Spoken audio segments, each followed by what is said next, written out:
Eric Muadith, Muadith.com.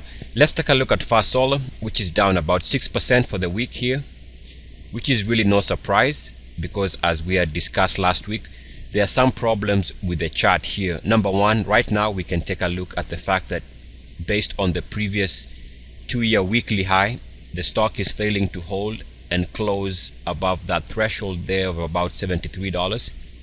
And that $73 again is compared to the closing high of 2014.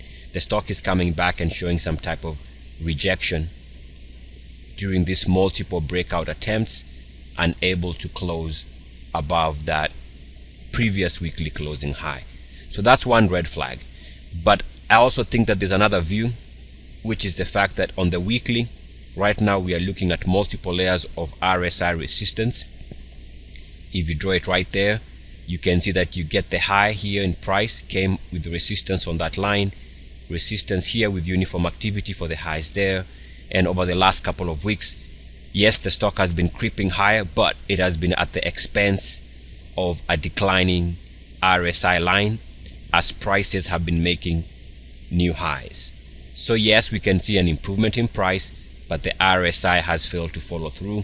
That negative divergence and also resistance on the red line, on the horizontal red line, poses a problem for the stock. So I think around here there is a pullback, but the biggest problem here is not even the stock chart itself. I think it comes from the sector, as we had discussed. Take a look at the solar ETF, which here is down about 8% for the week and trading closer to 52-week lows. Because the sector is not strong, chances are that it is gonna pull Fast Solar lower.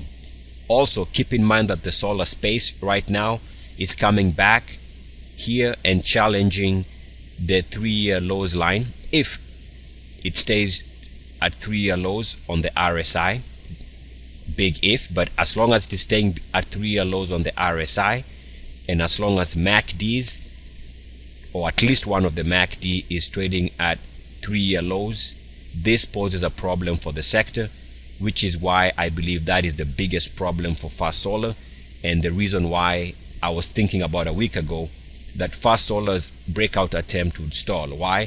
You need sector strength if a breakout is gonna work.